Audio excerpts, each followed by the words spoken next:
Hello and welcome to another Sprues and Brews unboxing. Today we are having a look at Kill Team Octarius, the brand new Kill Team starter box, and it is a super exciting one. So first of all, massive thanks to Games Workshop for sending us a copy of this a little bit early for free for us to have a look at and review with you guys. And yeah, if you've been living under a rock, this is the new edition of Kill Team, and it contains the very first plastic Death Korps of Krieg as well. So yeah, I've got a Krieg army, so I'm super excited to see the sprues and see what's on them. And first of all, this is a big, hefty box. If you've not seen any of the previews, it is jam-packed full of stuff. Let me flip this over and we'll have a look on the back here. So yeah, mentioned the Death Korps of Krieg, they get 10 Kriegsmen in the box, and with this being Kill Team, they seem to be super customizable sprues, so lots of different options to represent your different specialists within your Kill Team. And then likewise there is a new Orc Kommandos frame in there as well, again with a load of different parts. I think the intent is, from what we've seen anyway, is that going forward these Kill Team kits will be usable in 40k, but then they'll have loads of optional parts for you to really kind of specialise them for Kill Team. So I really hope that's something they do with each faction, maybe getting a kit that is, I guess, dual design for 40k in Kill Team, where a lot of the existing armies in Kill Team, you've really got to make do with the parts that are on the sprue, so some of those older kits maybe don't quite have as many options. So yeah, I'm really hoping this is something we see going forward, because, I mean, we'll see the sprues in a minute, but they look amazing just from the stuff on the art. Like I say, we also get the full rules, all the cards, tokens and templates and dice, and yeah, what we've seen in previews is this is a completely different game. It isn't based on 40k. One of our criticisms of previous versions of the game was that Kill Team was like 40k light, a kind of diluted version, where this is its own entity. So yeah, really excited to see what that is. And then the other big draw of this kit as well is a whole board full of orc scenery, a bit of a kind of mech town vibe going on. So yeah, let's should we crack this open and have a look at what we get inside. So as we take the lid off, first thing we can see is this box is jam-packed full of sprues. Yeah, let's have a look at these and see what we get in here. So it looks like a lot of stuff on the top is the new orc scenery, and I think while this box I believe is a limited release, all the different things in here, so the rulebook, all the scenery, both of the two new kits will be available separately as well. So that's really good to know, because I have a feeling I'm going to have to buy another box of this orc scenery, because I really want to do a full orc 40k size table. Yeah, because this stuff looks amazing. All those fuel tanks and stuff. We've got these, I believe we've seen before in Speed Freaks, and I think you get a set of these in the Mech Workshop as well. All kind of barricades and stuff. Again, they're nice, it's kind of scatter terrain. Oh, oops. Some orc walls. I don't know if this is all modular. Obviously what we'll probably do is, once we've looked at the sprues, we might insert some shots of the built miniatures as well. But yeah, that looks really cool, doesn't it? I'm a big fan of terrain and painting it up. I think it really makes the table. Someone once described the scenery on the table as the third player, and you know, you're not wrong there. You know, there's nothing quite like playing a big game of 40k with both forces painted, fighting over a painted battlefield. So it looks like we get 2 of these building sprues, so I guess in each of these makes maybe an individual building. We'll see the instructions in a little part. So a couple of those. There's still a load of stuff in here. We get a sprue with some markers and some barricades. So I believe Kill Team uses a new system where basically you don't need to use tape measures. These different symbols on this gauge here represent different ranges. Now I believe there is a little guide converting that into inches if you wanted to play with a tape measure, but I guess the intent is you can just pick up this box and use this for all your ranging. And again, a longer range one there. I believe guns and the like have an unlimited range, just because on that size battlefield, if someone shoots you, they're going to hit you. So they don't really bother with ranges there, because it's not really in the scope of the game. You're going to hit on that size battlefield. So yeah, that's interesting. We then get, ooh, this looks like part of the new Orc Kommandos kit. So let's have a look at here. Really, really, really cool. I think the intent with these is that each kind of guy in your squad, you know, because it's designed for kill team predominantly, each guy is going to be like a unique individual, which is really nice to see. Some cool weapons in there. Let's find the other half of that kit. So, yeah, these look cool. Now I've got a feeling these are going to be super modular. I think bodies and arms and kind of legs and stuff are going to go together, you know, with specified bodies. But that's not necessarily a bad thing. And you know, it's plastic, you can always cut it for kit bashing and converting. I do like being able to have some nice dynamic looking models, even if it means that sacrifices a little bit of the customization options that you get. Yeah, there's some really cool stuff on here. I mean, for conversion wise, there's a lot of bits you could use there across an Orc army. Commandos are really good in the new Orc Codex as well, so I think this is going to be a popular kit regardless. So put the Orcs to one side for now. There are 2 more building sprues in here. I believe these are the same as, oh no, but they're different. So it looks like you've got 2, 4, about 6 different sprues of scenery. 2 with the other building type, 2 with this one. And again, there's some really nice details on these. So yeah, nice bit of variety in the buildings in the box as well.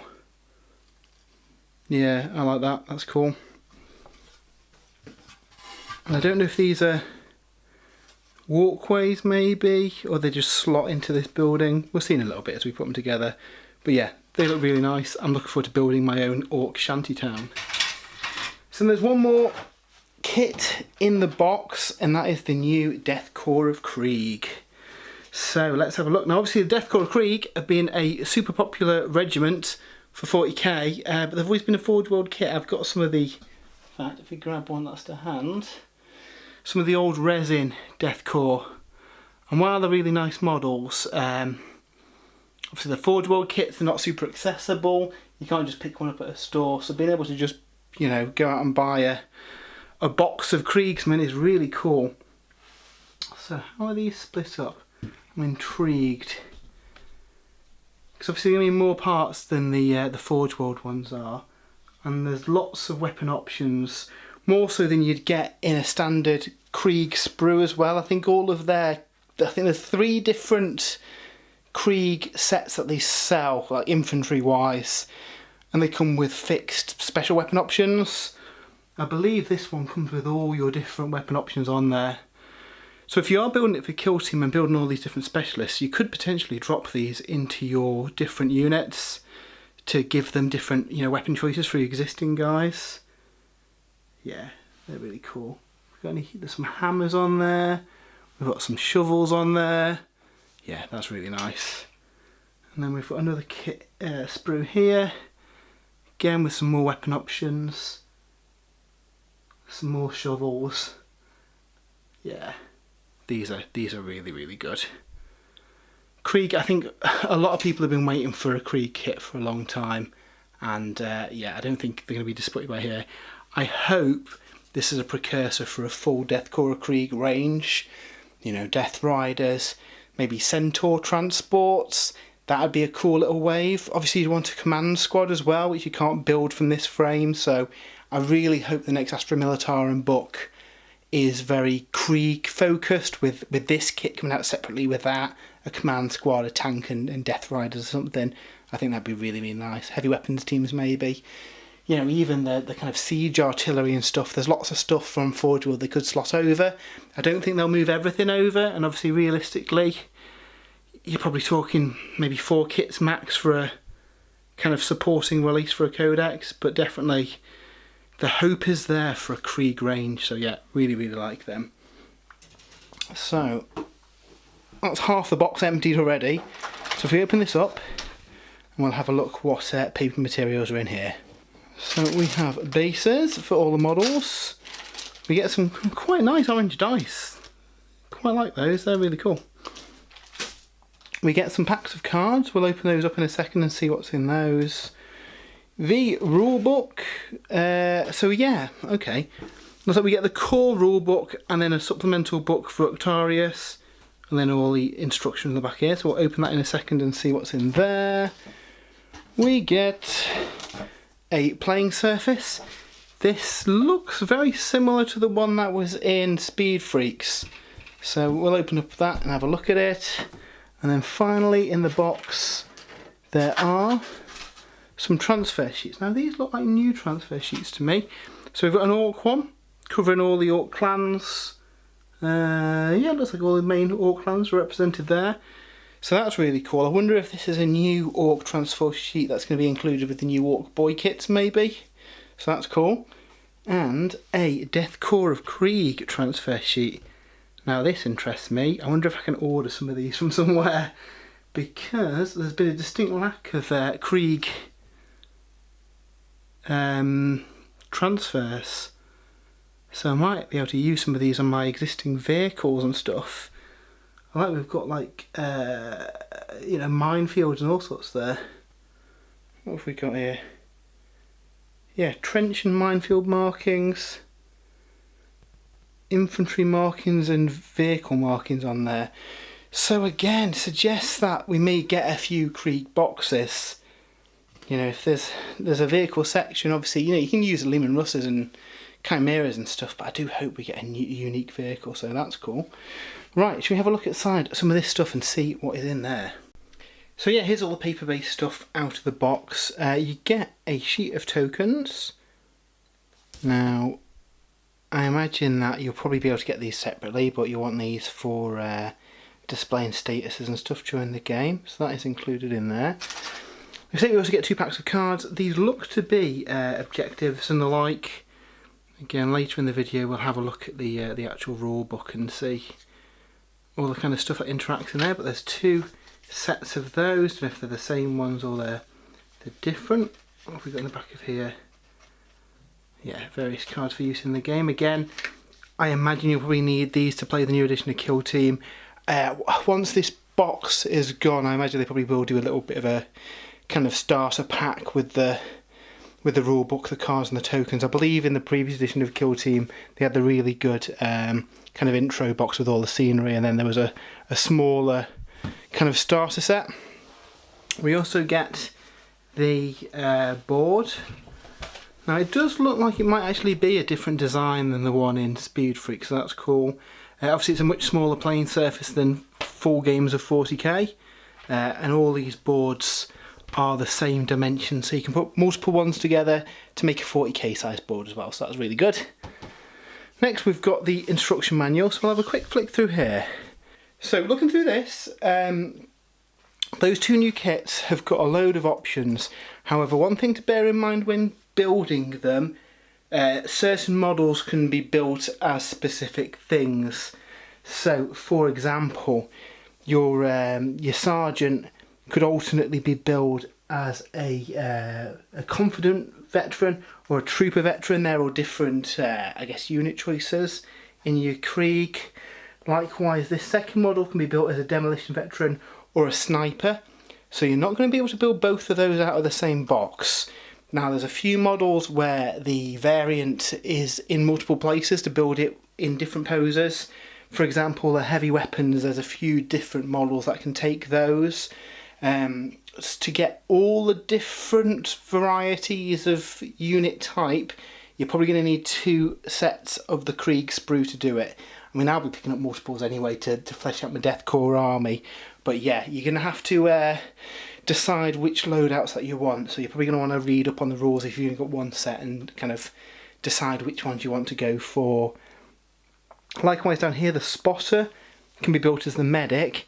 However, the medic can also be built in this one here instead of a regular trooper, so you can get both the spotter and the medic. But again, you're going to have to work out what you want first and make sure you got the right combination of bodies and weapons and stuff. Good examples here where Trooper, Gunner with either Plasma or Melter, or the comms guy is all built using the same body. But like with the Medic, there is another body that takes those Plasma and Melter arms. However, if you do that, then you can't build a Bruiser.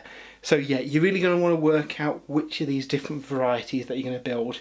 If you just build them as a regular 40k squad, obviously you don't have to worry about that because you just build them as per the rules. There's a lot of different options in Kill Team, and what I would recommend is get this box, get a box of the standard plastic Krieg when they come out, and then between the two of them you'll be able to build all the different varieties. So if you want to maybe swap out what's in your Kill Team, you can do so. But yeah, loads and loads of options and parts. I'm really looking forward to building these. Moving on to the Orcs, it's a similar story. Not quite as many decisions to make on this one though. Basically, each commando will build either the special one for Kill Team or just a standard Orc. I believe in the new Orc Codex there's some options for some of this stuff. So for the Orcs it doesn't really matter too much. Just the Krieg, you want to be careful on how you put them together. And again, they look so good. Cannot wait to build these. Depending on where I've put it in the edit, you've either already seen these or I'll stick them at the end. Hopefully with some painted examples as well. And then the scenery, it looks fairly simple to put together.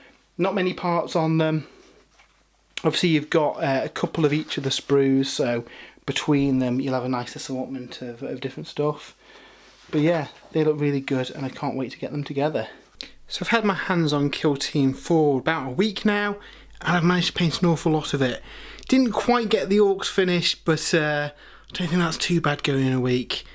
And gotta say, the models are absolutely gorgeous. The Orc scenery, dead easy to paint up. Pretty much sprayed it silver, went in with contrast paints and washes and yeah, basically roughed it up a little bit. Probably go in with some more detail and maybe add some weathering and the like on there, but for battle ready games it's absolutely fine. The Krieg as well, I've done in the same scheme as my Forge World Death Korps of Krieg army.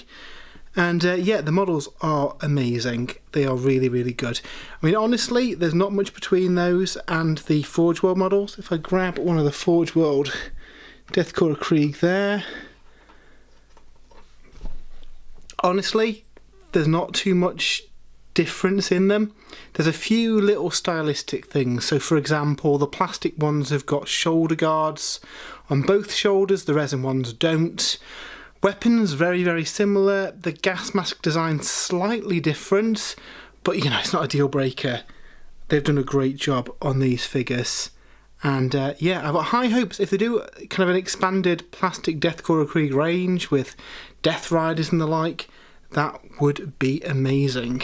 So in the Orcs, like I say, didn't manage to get those finished in the time that I had with the box, but they're really nice sculpts as well.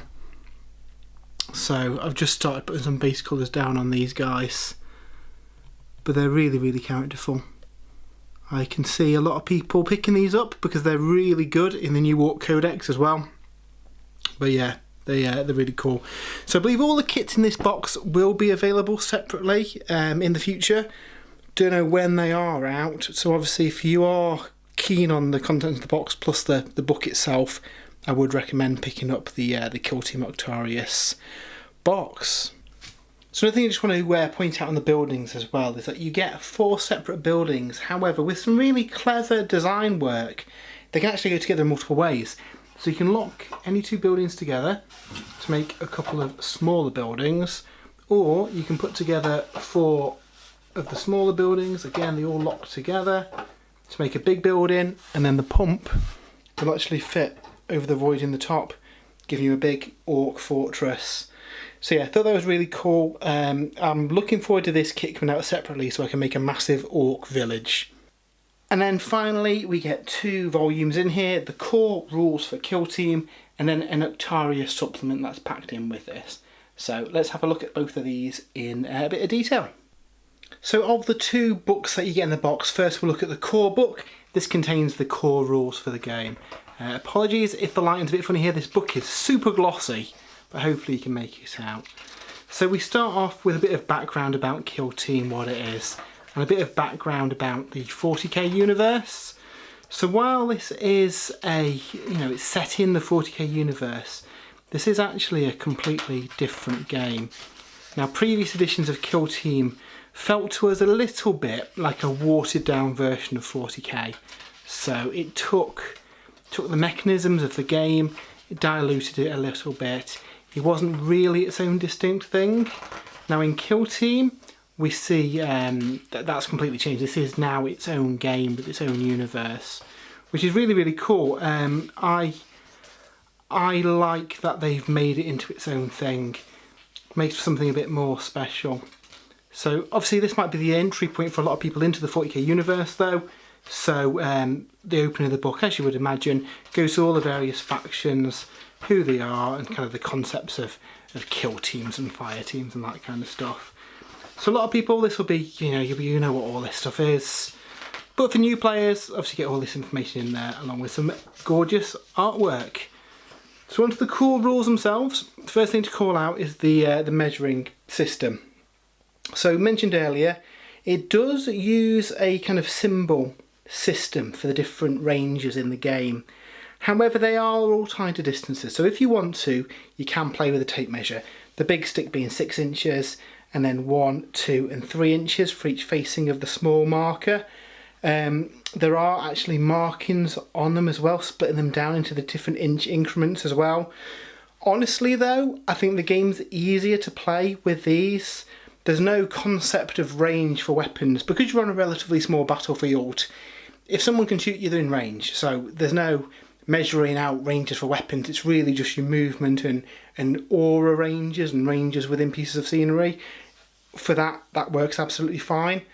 Obviously you get one set of these in the box. I hope they do release it as a separate sprue in the future.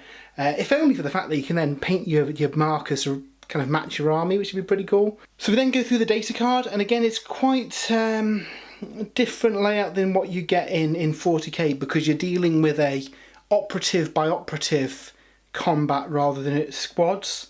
So each individual model in your force will have their own data cards. You'll see things like this orc's got 10 wounds. That's quite normal. I say on average you've probably got 7 wounds for an operative, because it is representing that more skirmish style thing. There's a few things that we don't get in 40k in there, such as your action point limit, which represents the number of actions you can do, which we'll talk about in a little bit. So the game goes through 4 turns, or as they call them in here, turning points. And then each turning point is split into 3 phases. So you've got the initiative phase, the strategy phase, and the firefight phase. So like with AOS, there's actually random initiative. There's a number of conditions that determine who's got the initiative in the first turn, but after that you do a roll off to see who's got it. In the case of ties, it goes to the person who didn't have initiative last time. So don't worry, there's no kind of concept of double turn or anything, because in the firefight phase you activate your models one after the other. So it's not a case of, someone gets an entire 2 turns to wipe you out. Really, all that initiative determines is being able to do that first action, which could be critical. And also, if any rules happen at the same time, the person with initiative determines what order they go in as well. So that's pretty fun. We then get the strategy phase. Like with 40k, you generate command points that you can then use to spend on strategic ploys. They're normally kind of like turn-long stratagems that you activate in this phase, and you take turns picking one each player. Now, in addition to that, you've also got tactical ploys, which are more like stratagems from 40k, so you can do those within a turn. So they've got an example one here, command reroll, that you can use to reroll a dice. Because you've got a limited pool of these command points, you're going to have to choose whether you use them all on the kind of long, pretty good strategic ploy ones, or do you save a couple for the more reactive ones that you might need to do to counter something the enemy's done. I think you get 2 command points if you've got a leader in your force, and then you get 1 per turn, so you've only really got a limited pool to use these, so you're going to have to choose whether you do it on the strategic ploy or save one for tactical ploys. Equally, in the strategy phase, you can reveal your TAC Ops cards, So we saw the deck of cards earlier in the video. You use them to create a deck of 6 cards. Now at the start of the game, you will draw 2, pick 1 and discard 1, draw 2, pick 1, discard 1, draw a final 2, pick 1 and discard 1. So you're left with 3 semi-randomised objectives. You keep those secret until you want to reveal them. Some of them you can only score after revealing them. So at the end of the strategy phase, if you've got an objective that's, I don't know, within this turning point do XYZ, you'd reveal that at the start of the turning point to show that you want to try and achieve it. So it's pretty cool. You've got a bit of a... you're never quite sure what your opponent's got, and equally you make a deck of 6 but you're only going to get half of them, so you can't fully bank on what your objectives are. So I think that's quite a nice system. Going into the firefight phase is where we see the biggest change from 40k though. So essentially you take turns picking an operative and doing actions with them. Each operative's got a pool of action points and they spend them doing certain actions. You can't do the same action twice, and there's some restrictions on what you can do after other actions. Equally, each operative is in a state of either engaged or concealed. Engaged is pretty much a normal state, they can do whatever. Concealed means that they're actively trying to hide. So if somebody's concealed and is on a piece of terrain, for example, they will actually try and hide and your opponent won't be able to draw line of sight, making it quite tactical. Now, being concealed limits the actions that you can do. So for example, normally you can't shoot while concealed because that gives away your position. However, there's some cool things that interact with that. Like the Orc Sniper, for example, has got a special action where he can do like a concealed shot where it doesn't give away his location. But equally, the Death Korps of Krieg have got a spotter model where if he can see a model that's concealed, he can then mark it for the rest of his team. So there's some really fun stuff there. So for the actions themselves, you've got quite a list of things that you can do. You can make a move, you can charge. Now charging is a bit different in Kill Team. You add 2 inches to your move and that is your charge. There's no rolling, you've got a guaranteed charge distance. You can't move then charge, you can't disengage then charge. It's a bit more, I guess, easier to judge a charge because you know how far they can get. And with it being a bit back and forth, you can easily set things up for that as well, which is cool. Fall back, really like it works in 40k, you fall out of combat. Costs you 2 action points though, so it's quite an expensive one. Dash allows you to move a little bit more. Essentially it's a run, but there's no concept of running, you know, double distance in Kill Team. So you basically sacrifice a second action point to be able to move a little bit further. But that could be just the extra distance you need to duck behind a building or get out of line of sight. Especially with you alternating your actions, you could well see that the enemy's got a gunner ready to take you out. So on your activation, you do a move, then a dash just to get him out of line of sight, scuppering the opponent's plans. Pass, you can just pass to do nothing with them. There might be situations where actually it's beneficial to not do anything at all. Overwatch is an interesting one. Doesn't really work like 40k, so it's not a reactionary shot to a charge. Instead, if your opponent has activated an operative, and then it would be your turn to activate an operative, but you've got no more models left to activate and they still do, then you can pick one of your operatives to make an Overwatch shot with. They get a single shot, and it is at -1 ballistic skill. And basically it's a bit of a balancing mechanic. So say if I'm the Death Korps of Krieg and I'm fighting the Orcs, I've only got 5 models left but they've got 10. After they've made 5 activations, every time after they make one of their activations for the rest of their gang, I'll be able to make an Overwatch shot with one of my guys. Each guy can only make a single Overwatch once, but it does mean that if you are getting battered and your force is pretty low and your backs are against the wall, your guys will then be making pot shots out of cover to try and take out the enemy fighters, which again is quite thematic. I really like that. We've got a pick-up action. Some of the scenarios allow you to pick up objectives, pick up items and move it around the battlefield. Then we've got a shoot action. Now shooting works quite a bit differently than 40k. You'll have a number of attacks for your dice, same as you would do in 40k. You roll to a certain target number, so if you've got a ballistic skill of 3+, you're trying to roll a 3+ on those dice. Where it's different is that any roll of 6 is a critical hit. They not only do more damage, but they're harder to negate as well. The person you're shooting then rolls a number of defense dice equal to their defense stat. So you're not trying to save against each shot that's been hit on them. You'll say, I can't remember off the top of my head, but say Death Korps of Krieg's got a defense value of 3.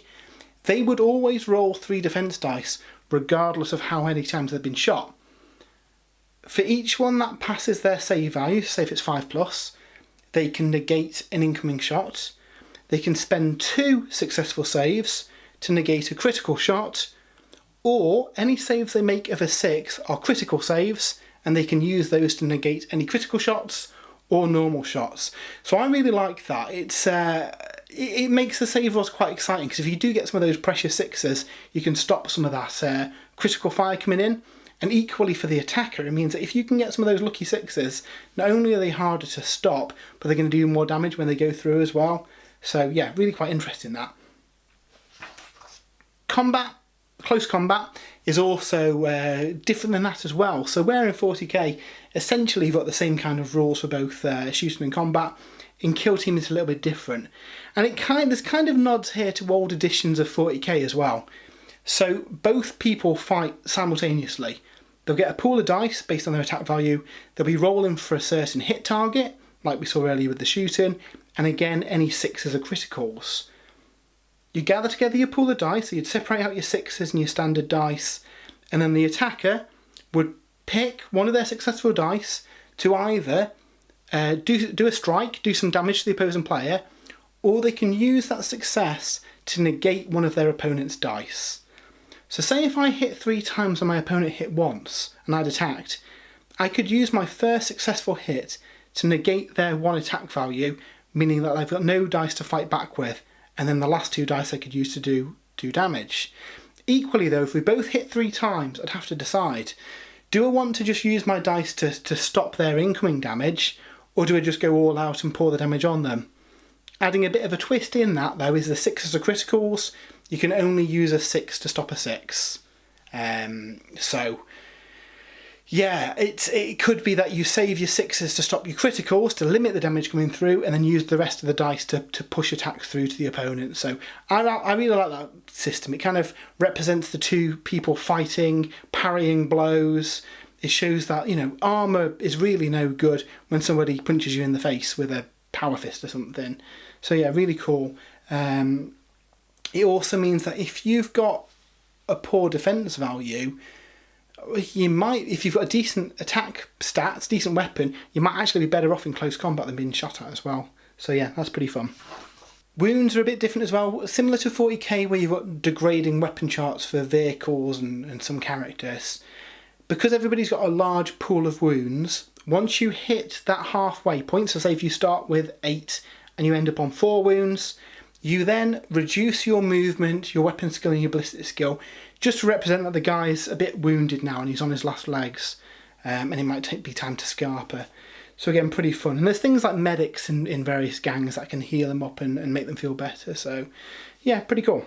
So as I mentioned earlier, where it gets a little bit complex is line of sight based on whether somebody's concealed or not. But essentially it means that if you are being a bit kind of cagey with the enemy, you can stay in this concealed state, and as long as you meet certain requirements, you cannot be seen for the purposes of line of sight, making it quite an interesting decision whether you limit what actions you can do and go into cover, or you instead stay active knowing that the enemy can shoot you.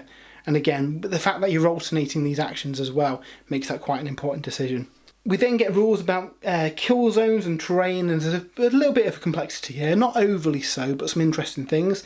Like vantage points can be used to deny cover for people on lower levels, but equally it leaves you exposed as well. There's rules for jumping across stuff, for hopping over pipes and the like. You can use movement to climb, you can jump off stuff. Basically, because it is a model per model kind of game rather than units, you've got that extra level of complexity there and interesting things that you can do. Again, like with 40k, we see some example battlefields as well, telling you what you need to do. With Kill Team, really, you want a super dense battlefield with lots of kind of alleyways for you to scuttle down. I hope we see some more Kill Team boxes as well with some of the different scenery. I do wonder if when Octarius disappears off the shelves, because I don't believe it's going to be around forever, whether we get like a generic starter set with some of this kind of starter pack scenery that we've seen from 40k. As with other GW games recently, we've got the concept of 3 ways to play as well. So there is open play, which is does what it says on the tin. Loose framework. It's up to the players to come up with their own objective scenarios, special rules, all that kind of stuff.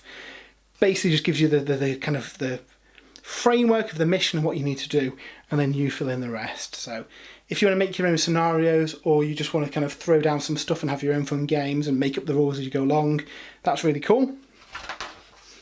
We then get a basic example mission for that as a more of an idea of a starting point for those open play missions.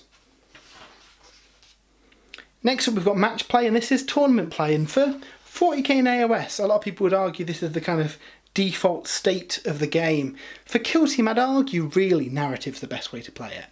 But match play, interesting in that you pick a roster of 20 operatives and then you draw your kill team from that. Once you know what the objective is, once you know what the battlefield looks like, and once you know what the deployment zones are, meaning that you can really tailor your kill team to what's on the battlefield, which seems more realistic in a way that, you know, your general in the strike cruiser on orbit, knowing what the mission is, would then draw from his troops to make the kill team.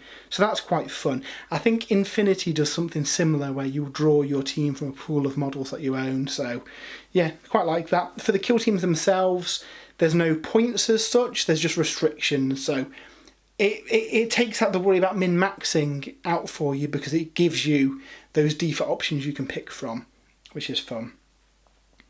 You then pick your 6 tactical objectives like we said earlier, and then generate which 3 you've got. And then to determine who's got the first turn, there's kind of a rock, paper, scissors system going on here, where you'll pick Fortify, Infiltrate or Recon. Each of those giving you a different bonus, but each of those is stronger against another. So based on what combination of those are picked, that will determine who gets the first turn. So you can easily use that to maybe psych out your opponent or double guess them and try and work out which of these they'll pick, and then pick the one that's strong against it rather than the one that's maybe strong for you. So yeah, that's quite fun. The real meat of this game though is Spec Ops, which is the narrative play. This is the equivalent of Crusade or Path to Glory if you played 40k or iOS, and this is really kind of the continuing narrative. You'll start with a kill team, and then over the course of the campaign your guys will level up, they'll get experience, they'll get more abilities, they'll unlock cool weapons and items. You actually start the game with a kind of a base of operations. It could be a strike cruiser in orbit, or maybe an orc fortress nearby, and over the course of the campaign you will add to that. You could add a med bay, for example, allowing you to maybe not get the negative effects of injuries, or you've got an engineering bay where you can reinforce some structures in your deployment zone. Really, really fun narrative thing, and it can do encourage you to come up with a background and name all these and name all your guys. Works really well in 40k and AOS, and it's one of our favourite things about those games. Kill Team, I think, really thrives on it. It's there's just something about leveling up your guys and getting different items on them and getting different abilities. Similar to Path to Glory for AOS as well, there's also kind of overarching Spec Ops that you pick, which are basically extended objectives over multiple missions. So there's a list of, I think there's 10 in here, and there'll be different things that your kill team's trying to do over the course of the campaign. If they achieve it, they unlock some more cool stuff, and that gets added to your roster. So really, really fun. I think this is by far the best way to play it, and I'm hoping we get a lot of supplements for this. One of which is the Octarius supplement that comes in the box as well, which we'll see in a little bit. Other than that, the kind of mission structure is the same as on match play. In match play, you do start with some points to buy some equipment. In narrative play, you've just got the equipment that you've unlocked. And then finally in the book we get a chart of 9 different missions. This uses the mission pack format that we've seen in a few Games Workshop publications now, where they can easily drop in another, book full of missions in the future. So yeah, lots of variety here, lots of different deployment zones and things to do. Again, these all take place on the size playing surface in the box as well. So it's not as if you need to get a bigger playing mat or anything. Literally everything that you need to play is in the box, which is really, really cool. And then finally, we see the TAC Ops reprinted here. You do get 2 sets of cards in the box with different coloured backings as well, so each player can have their own set.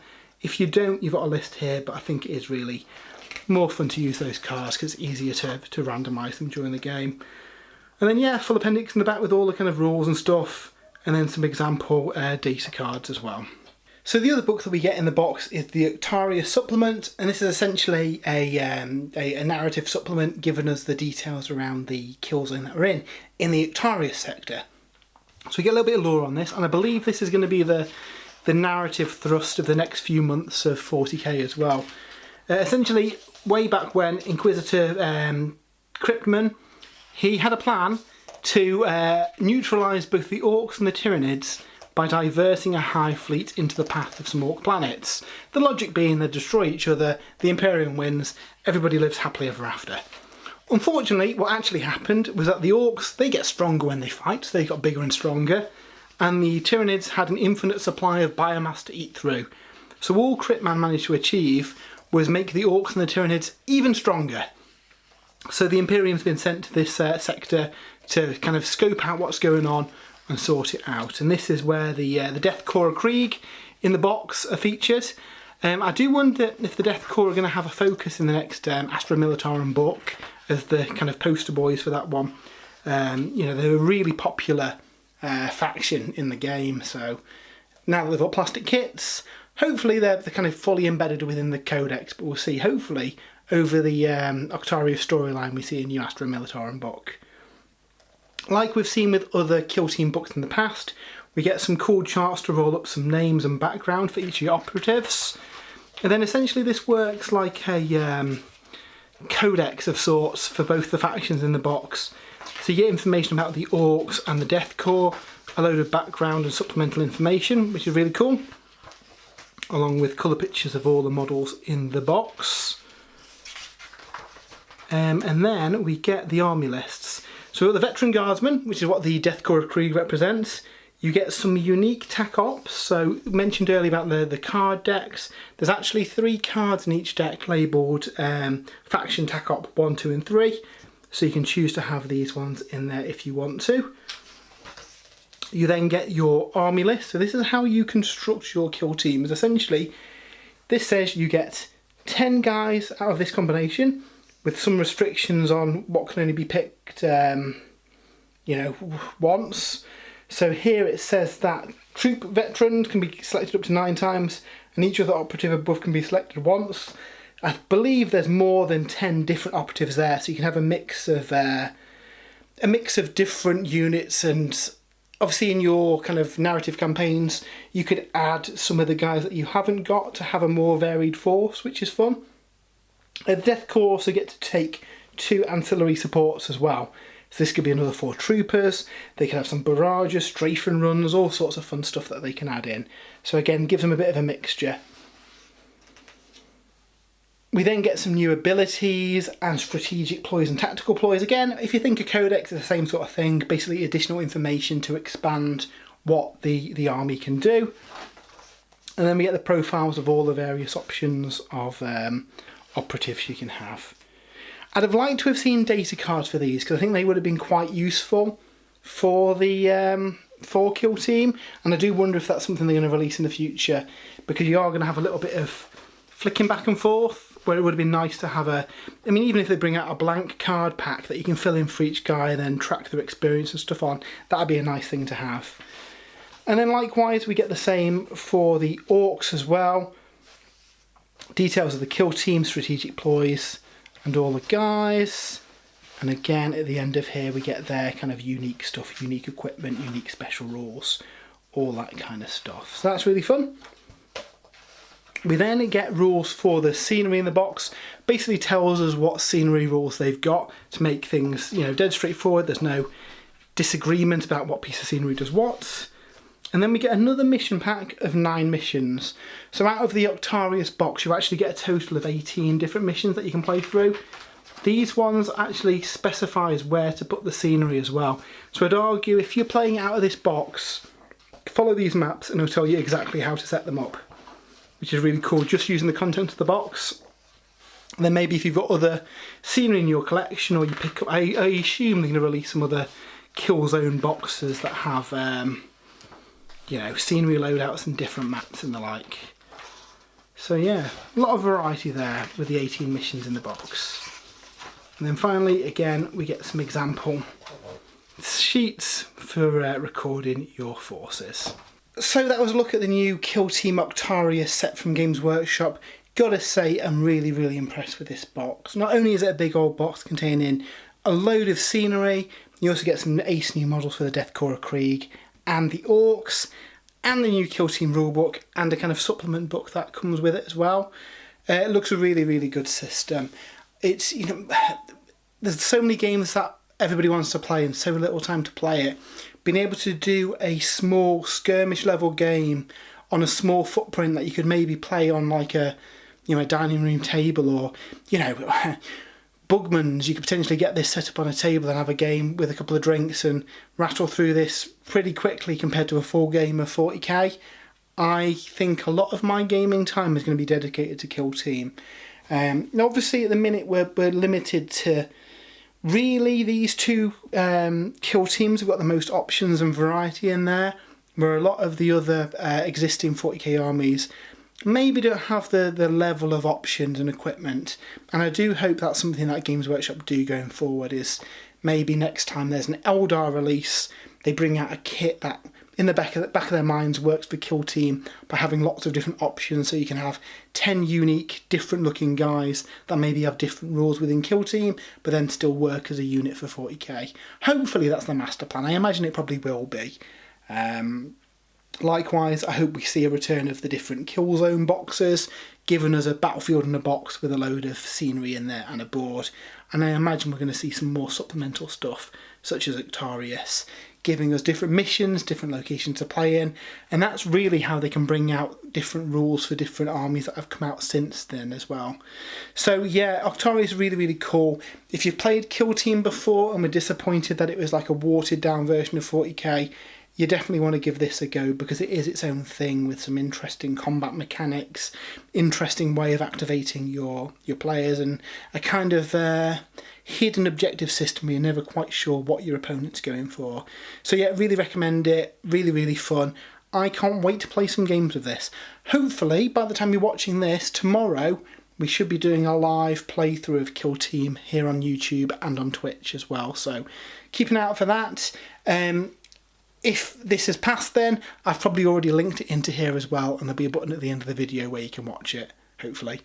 So yeah, we will be playing through some Kill Team with some different forces as well.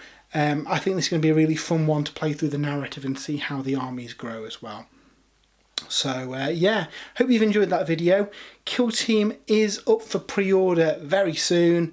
I'd grab it while you can, because I don't believe that it's staying around forever, so just keep that in mind if you fancy this set as well. So thanks for watching, I hope you have a good rest of the week, and we'll see you soon.